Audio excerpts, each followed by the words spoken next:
Noblesville Schools. Welcome, Dr. Beth Niedermeyer. Thank you. Glad to be here. Glad to have you here. Well, let's face it, let's talk a little bit about on the ballot here in November. We're going to put a referendum. Of course, you had one in 2016, and now you have one in 2018. But the basic reason of 2018 is our world changed on May 25th with the active shooter in Noblesville schools. So even though we were taking a look at some of the situations that we have in fire safety, we got to do it now. We can't. There's no more waiting. So let's talk a little bit about that referendum and kind of talk about the comparison of the 2016 and how that goes away, and then this new referendum and what it's all about. Absolutely. This new referendum focuses on three areas: safety, mental health, and teacher salaries for retaining our teachers and recruiting teachers. So the 2016 referendum was to maintain staff. So that was to maintain teaching staff and to maintain programs, art, music, PE, and some of our science and tech programs. So we were able to maintain those programs through the 2016 referendum. This one will replace that 2016, and it will allow us to enhance our safety measures and really focus more on mental health, and also to pay our teachers competitive salaries so that we are competitive with area school districts. Well, let's talk a little bit about that first initiative, and you have some bullet points. And by the way, this is kind of an introduction show because you have set up over from August 13th to October 1st, 14 different public meetings in many locations around the community, for people to come out and ask questions. Basically, I feel like you're trying to answer as many questions because we're talking about an increase in taxes, Yes. I mean, Yes. it is what it is, I mean, but the reasons behind doing that. And it's kind of interesting and you also have this online, so people can read this referendum. You have a breakdown and bullet points and everything. And so we're going to touch a little bit on those. So if you have questions, go to the Noblesville Schools website, take a look at this referendum. And if you're interested, the last page of the referendum tells when you're going to meet with the public. Yes. And it's spread out. It's 14 different 14 public meetings. We're meeting in each of the schools. We will have 2 meetings at Forest Hill, the Inn, Forest Park Inn, and then also at Ivy Tech. So we've got 14 meetings, and then I'll be out in the community answering any questions. And I've met with parents, I've answered emails, phone calls. I want to make sure that everyone has the information that they need, accurate information. So please reach out. Now, the one thing about it, and I want to make sure that you explain this, the mental health staffing and initiative and the safety staff and equipment and retaining and recruiting high-quality teachers and staff, this is something that you've been working on. I mean, this May 25th probably is now the day that you knew that you have to do it now, But a lot of the things in this referendum you've been working on for a long time. Yeah, that's a great point. Safety has been something that we've been working on for many, many years, and started ALICE training 9 years ago. But we've had regular safety meetings with our safety team that's comprised of lots of local law enforcement and parent representation and staff. And they just had their last meeting in March that had many recommendations. And of course, that was in March before May 25th happened. So yes, safety has been ongoing. After May 25th, it really expedited the timeline for when we would implement some of these things. So we can talk a little bit about some of the safety. We want to really focus on adding additional SRO officers. We've got a great partnership with the city to help fund those SRO officers. And in addition to building relationships in the community, those police, it's important for students and families to understand the role that police officers play in our community, the important role that they play, and for having them in our schools and developing strong relationships with students, that's really impactful. The other thing that we really want to focus on is enhancing some of our camera equipment and making sure that it's up to date. We want to enhance our communication system so that all of our communication systems interface with one another so that we can be really quick when we're calling the first responders, calling 911, so everyone knows where the problem is and can respond quickly. So that's a big piece. And then we're looking too at gun detection dogs and training those dogs and having handlers that can come in and create a less threatening environment, because we've done a lot of reading and research about anxiety in students and the anxiety it poses on students when schools feel like prisons. So we don't want that. We still want to create encouraging, welcoming, warm environments for our kids to learn, and our primary focus is still learning, but we will be doing that in a very safe environment. Well, I noticed that under the mental health staff and initiative, not only do you want to have a district mental health coordinator, but you also want to have 10 social workers. Can you talk a little bit about that? Yes, the social workers is to really help provide services for our students and their families. How can they connect those families with local resources and mental health agencies in our community, but also making sure that if there are any problems that students are facing, that they can collaborate and work with the counselors, and it's just more people, more professionals that are providing services to help kids who may be struggling. Now, these social workers that you're talking about, these 10 social workers, is that going to be similar, and they'll work very closely with the police officers and everything, because on the key of really getting, because sometimes when you bring someone in from the outside, with my experience, and as you well know, my daughter's with youth assistance, is kids trusting adults, okay? Because in many of their families, they don't always have adult trust, okay? So building that relationship. So is that also Absolutely. That type of thing? Yes. The social workers will work closely with all mental health agencies, with our law enforcement, with our counselors, and with teachers. So it's going to be a really collaborative endeavor. And we're so fortunate in Noblesville to have all of those agencies that work so well together.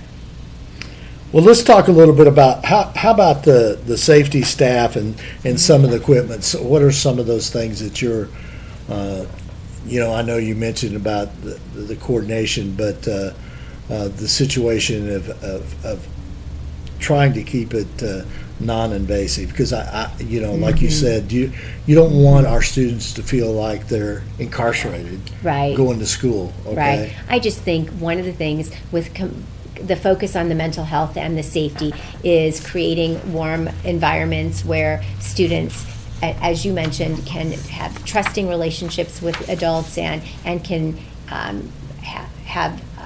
feel safe and know that they've got people around them who care about them and who are willing to do whatever they can. So with the safety aspects, all the things that we're doing will try to be unobtrusive and but just provide us with some supports as staff so that we can have cameras that have clear images and we can look at that, and also have strengthened communication systems that is very quick and in terms of response.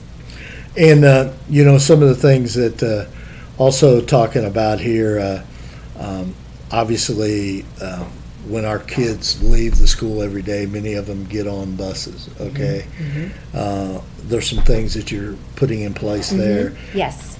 We have, we spent some time this summer with our bus drivers, had a safety meeting, talked to them. Our SRO officers worked with them, and our school safety specialists to provide them with some additional training. We will have advanced camera systems on the buses. We already have cameras on all of our buses now. We're just going to improve those. And so I think that it gives bus drivers some confidence too in knowing what they need to do in the event of an emergency. Well, Dr. Niedermeyer, on May 25th, I mean, it was tragic that it happened, but in training and everything that we do in the school systems, that basically people don't really realize. I mean, you have these processes and procedures set up and they go through it. Middle School West, 2 weeks before that, had an active shooter drill, okay, out there at the school. Yeah. So we invest a lot in our teaching staff in terms of professional development and safety. And so that's one of the third components that we really want to focus on in this referendum is maintaining the great staff that we have. I think that there was evidence that those teachers and all staff members, from the nurses to the bus drivers to the support staff to the administrators at West, how well they worked together and carried out the procedures as they have been trained. We want to make sure that we retain our strong staff. And over the period of, in the state of Indiana, for the past 15 years, teacher salaries have decreased by 15%. And then in 2009, they decreased just 9.7%. So with the property tax caps and the difference in the new school funding formula, it's really impacted how we can pay teachers. And we are no longer competitive in the area with our teacher salaries, and that's something that we don't want to lose teachers, and that's something that's really important to us. In the past, since 2009, we've lost $46.5 million in state funding. So that has, since 92% of our budget is staff, it's really impacted our teachers. So let me give you just some examples of teacher salaries. We had a science, technology, engineering, and mathematics teacher that we lost to an area school district because he could make $10,000 more there. We've got another teacher that has 12 years experience, a master's degree, and she can make $15,000 in another school district close by. So we have to maintain competitive salaries, and we've got a great staff who love Noblesville. They want to stay in Noblesville, but we also have to make sure that we're paying them competitive salaries so that they can take care of their families. I know there was just a story today on how in this nation teacher salaries have really created, because they've decreased so much over the years, it's created the teacher shortage. So I can't think of a more important job than teaching. They touch everyone in the future and have a huge impact on our economic development here in Noblesville and on property values, because people want to come to Noblesville schools because of the great teachers. So I think we have to invest in those teachers. So that's why this third component is really important, paying competitive salaries, but it also weaves in nicely with safety, because our teachers know our kids. They have great relationships, and not only do they have relationships with their own students, but with the families and the businesses and the entire community. That's pretty powerful. Absolutely, absolutely. And one of the questions, that I hear out there, and I'm sure that you heard, is why can't school budgets, and their shortfalls, why can't they just tighten their belt? Talk a little bit about that. Absolutely. Because it's a great question. I think people need to realize that the school today is totally different than the schools were. Mm-hmm. Basically, when I went back, same way with you, same way with Marty. I mean, it's totally different, the kids and the education they're getting. So talk a little bit about that on those. It's a fair question, and I think that's probably the greatest misunderstanding. I think people often say, school districts, they're going out for a referendum, they're mismanaging their money. But when the funding formula was changed, it was designed for school districts to go out every 6-8 years for a referendum to make sure that they were asking the public, do you support your schools? Do you want additional funding? So that became the new norm for schools. And so we run a very lean operation. We do tighten our belts. We've made significant cuts, and we have we combine roles. because we're so lean. We believe in putting all of our money, as much money as we can, towards the classroom. And so we don't believe in having a lot of administrative overhead. So let me give you some examples of the jobs that we've combined. We have an HR director and an operations director combined into one position. There's not many school districts that do that. We have our special ed director and our safety director combined into two positions.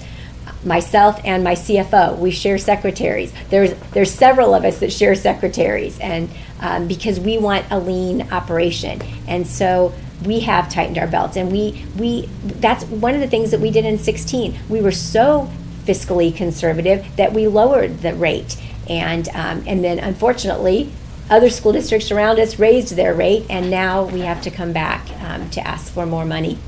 So we run a tight ship, and in terms of fiscal responsibility, we want to be good stewards of the taxpayers' dollars, and we work very hard to be lean, and we have been.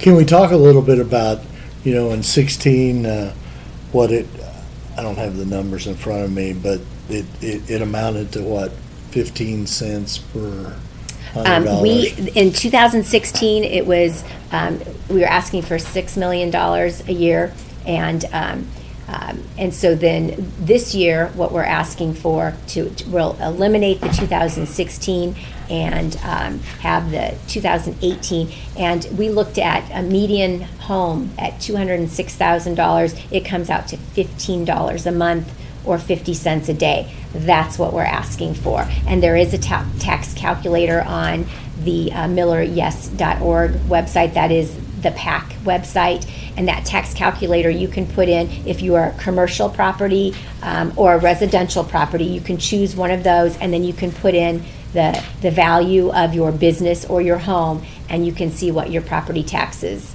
will be under this referendum. And we encourage people to do that, so that, because I think there's a lot of misinformation out there, and we want people to have accurate information. And I think it's fantastic that, because I know you have a full plate, okay, and things you have to do as a superintendent It's my job. of schools, and that's your job.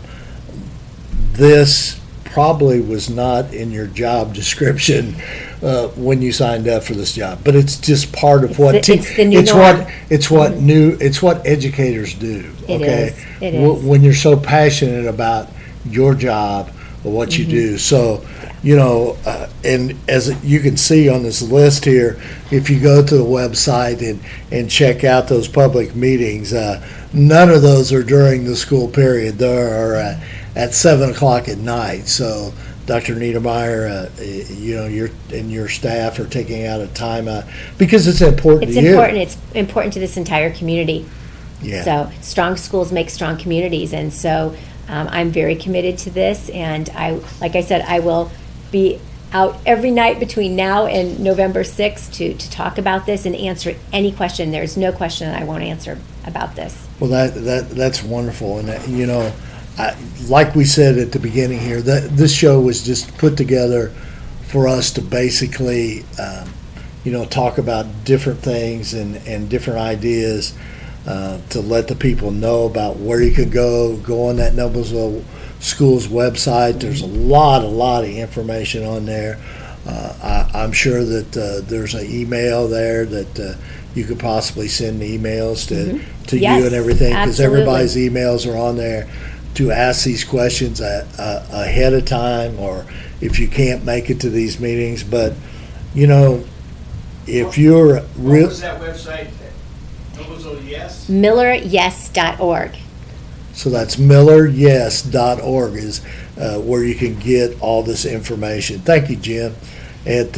We kind of forgot that a little bit. Well, and also the Noblesville Schools website. We have a Yeah, lot that's of where I got- information. that's where I got We have the a lot ref- of information there, and we are allowed to post factual information about a referendum. We can't promote a position on school property or on our school website, but we can certainly list factual information, and we have done that. Yeah. The one thing I mentioned, I guess it's because I'm old, I always get, but, schools, society is totally different in the way that you budget, because, safety was not, it truly was not a huge issue when I went to school. Yeah. Okay, I mean, you could go into any door you wanted in your school. Okay, it was very safe. They were all usually unlocked. I mean, a janitor went around in the morning and unlocked every door, and it was usually, according to what time of year it was open at like 6:30 or 7 o'clock in the morning, where all those doors were unlocked, and you came in any door you wanted, and so society is much different, and many of these costs that you have here, it is built in for the change in society too. Yes, and I think that's important to note. I mean, this referendum, we were planning on making some safety changes, not this comprehensive, most certainly, and not in this time frame. Yeah. And we were moving, I mean, for the past year and a half, we've really been focusing on mental health. So those were things that were on our radar and that we were really focusing on. But May 25th ramped up all of that. In addition, we were talking about teacher salaries, and we knew that we would have had to go out for a referendum just to be competitive with our teacher salaries. It wouldn't have happened this year, though. So all of these things were definitely expedited because of what happened on May 25th. Absolutely. Well, I appreciate you taking time out of your busy schedule, Thank because you I know for you asking. have so much to do and everything. And did I miss anything that we talked about here that you wanted to talk about? Because I think it's important to get this information out here. Marty, you're looking. I think we've got. Yeah, I think you hit on most of it. I think so too. But just, there's the FAQs on the website, a lot, any kind of, there's some questions there that address, misconceptions that people might have, and so. Well, and the website, the FAQs list, and a lot of those questions, people in the community asked us. So, and we're constantly, as new questions roll in, we're constantly updating that information, answering new questions, and putting them out there, because we figure if one person has that question, other people may have it as well. So, yes, keep looking at that website, because it's constantly getting updated. Because, a lot of times when situations, I feel like that Noblesville schools or the entire county is in a proactive mode, okay? Yes, indeed. And are willing to work together and everything. I think we saw that on May 25th. I know that on May 25th, the rivalries of Carmel, the Southeasterns, the Fishers, the Westfield was put aside, because it was truly a county and state effort, okay? Yeah, I mean, the Doug kindness, Doug Carter did with the state police being here, and being told by Governor Holcomb to do whatever needs to be done here, those are all good things that, in a time of need. That's the one thing we found out, in a time of need, when, our rivalries run wild here in Hamilton County, because so many of us are at the same level, okay, and at top level in education, that we have a lot of things go on like that. But when it comes to helping each other and talking about these, I don't think anything we said to any of your superintendents in the county you haven't already talked about before and after May 25th. I mean, you guys are well aware of all this stuff, so I hope that everyone understands that. And if you have one last word to maybe say to the people about, as far as the questions and everything openly. Just that we appreciate all the support that we've had from the entire community, not only Noblesville, but Hamilton County, and the outpouring of love and support we've appreciated. And so with this referendum, we are just hoping that people get out and vote, and we are hoping for a yes vote, because we believe in these three areas are so important: the mental health, safety, and retaining our strong teachers. So if you have any questions, don't hesitate to reach out. I return every single email and return every phone call, so sometimes it just takes me a while, but I will get back to you. So thank you so much. Well, I appreciate Noblesville Schools and Dr. Beth Niedermeyer taking the time out of her schedule here today to come down to Hamilton County TV and let us talk about the referendum coming up at Noblesville Schools. concluding this show here, we'll have a stay tuned for a short little Noblesville Schools video that has been in the works for about 4 years of talking about and getting it out. And we just felt like that the school system felt like this was the time to do that. It's very well put together, and I think you'll enjoy that too. So from Perry Williams and Dr. Beth Niedermeyer and Marty Cook and Jim Walford, you guys have a good day. Thank you.